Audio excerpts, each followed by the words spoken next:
참 예수님 사랑합니다. 네, 함께 가톨릭 교회 교리서를 공부하면서 우리의 믿음이 주님 안에서 조금 더 이렇게 한층 업그레이드되는 그러한 시간을 가졌으면 좋겠습니다. 계속해서 그리스도론에 대한 공부입니다. 하느님의 외아들 예수 그리스도를 믿나이다. 가톨릭 교회 교리서 제2장의 그 부분인데 하늘나라의 열쇠 551항부터 함께 공부하도록 하겠습니다. 예수님께서는 30살의 즈음이죠. 성경에 나오는 이야기니까 30살 즈음에 공생활을 시작하면서 당신과 함께 머물며 당신의 사명에 동참할 12사람을 선택하십니다. 즉 사도라고 말하는 것이지요. 마르코복음 3장 13절에서 19절의 말씀을 한번 읽어보도록 하겠습니다. 예수님께서 산에 올라가신 다음 당신께서 원하시는 이들을 가까이 부르시니 그들이 그분께 나왔다. 그분께서는 12를 세우시고 그들을 사도라 이름하셨다. 그들을 당신과 함께 지내게 하시고 그들을 파견하시어 복음을 선포하게 하시고 마귀들을 쫓아내는 권한을 가지게 하시려는 것이었다. 이렇게 예수님께서 12를 세우셨는데 그들은 베드로라는 이름을 붙여주신 시몬, 천둥의 아들들이라는 뜻으로 보아네르게스라는 이름을 붙여주신 제베도의 아들 야고보와 그의 동생 요한, 그리고 안드레아, 필리포, 바르톨로메오, 마테오, 토마스, 알페오 아들 야고보, 타테오, 열혈당원 시몬, 또 예수님을 팔아넘긴 유다 이스가리옷이다. 12사도를 세우셨다라고 하면서 그들에게 두 가지 권한을 주죠. 바로 복음을 선포하게 하게 하시고 또 마귀들을 내쫓게 하는 권한을 주셨다라고 이렇게 이야기합니다. 그래서 보면 예수님께서 그들에게 당신의 권한을 나누어 주시고 하느님 나라를 선포하고 병자들을 고쳐주라고 하면서 보내셨다라고 루카복음 9장 2절에 나옵니다. 그리스도께서는 그들을 통해 즉 사도들을 통해 교회를 인도하심으로 그들은 영원히 그리스도의 나라에 동참하고 있는 것입니다.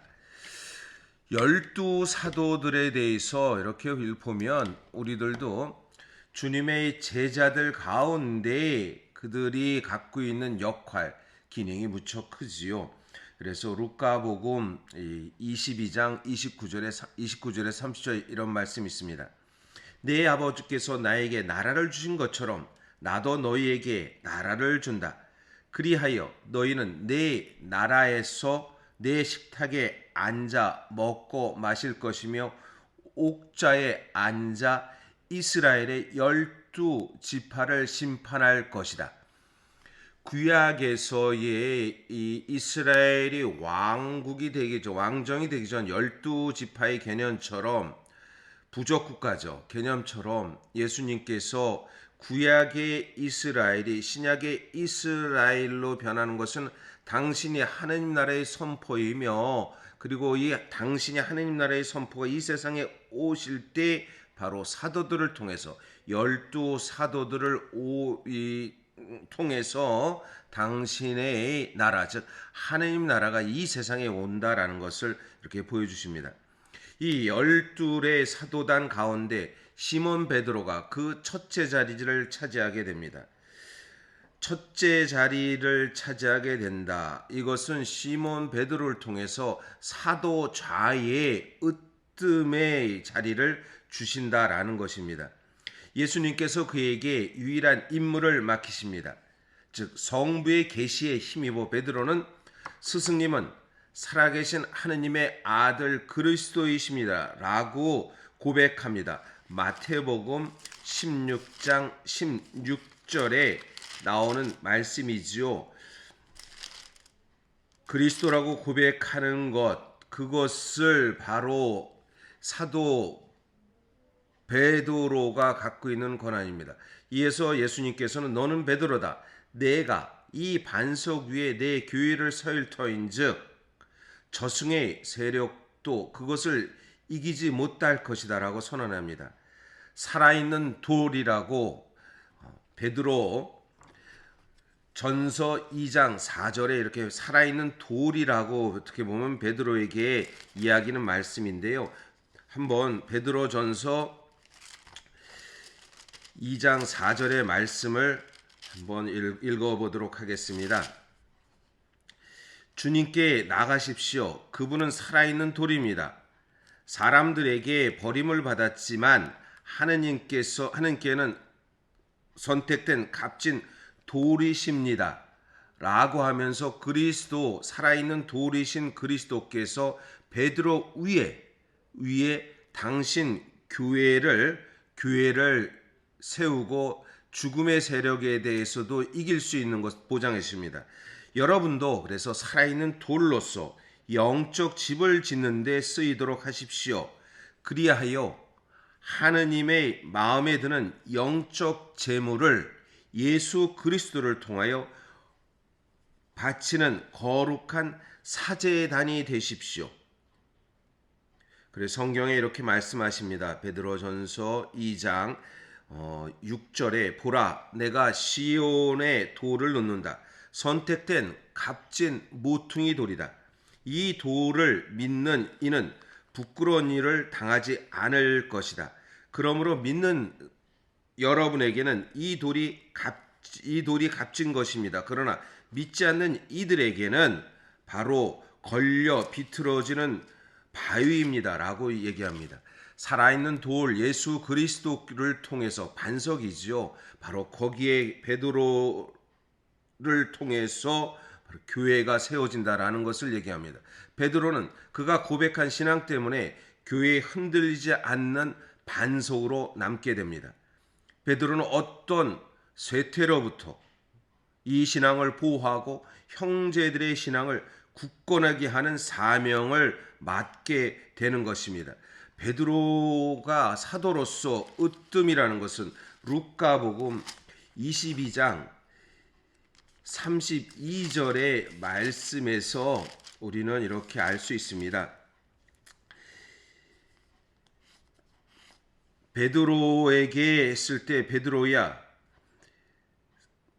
32절입니다. 죄송합니다.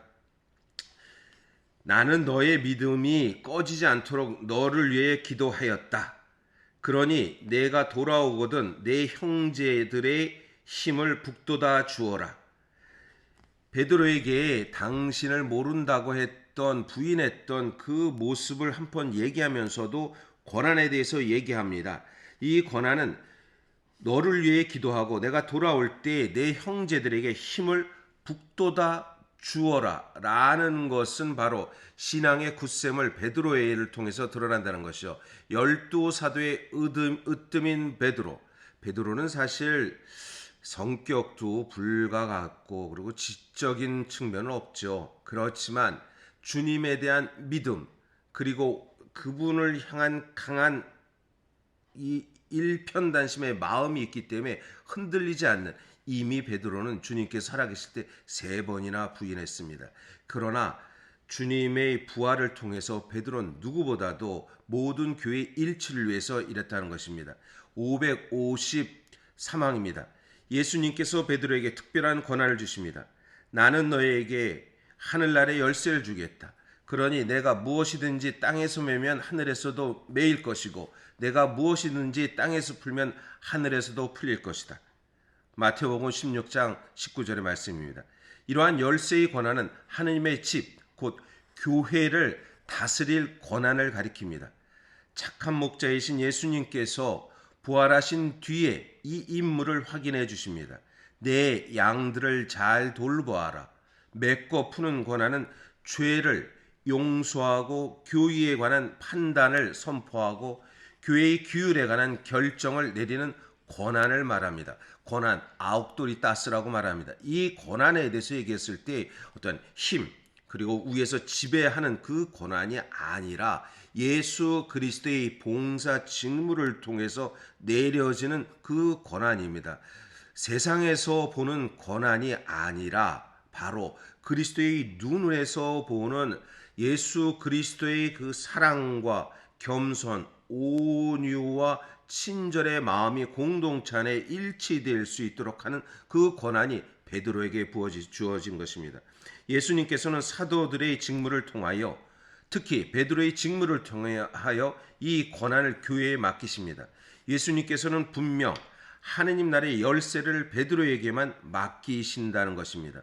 이 하느님 나라의 열쇠라는 것은 세상 안에서 구원으로 가는 길을 마련하시는데 이것이 제도적이나 이 부분에 메꿔 푸는 권한이 아니라 교회 공동체 안에서 예수 그리스도를 통해서 제자들의 으뜸을 통해서 내려가는 어떠한 직계적인 그 부분이 바로 지금 나에게 내려온다라는 그 권한이라는 것을 기억했으면 좋겠습니다. 네, 오늘 여기까지 공부하고요. 주님 안에서 행복한 하루가 되시기를 바랍니다.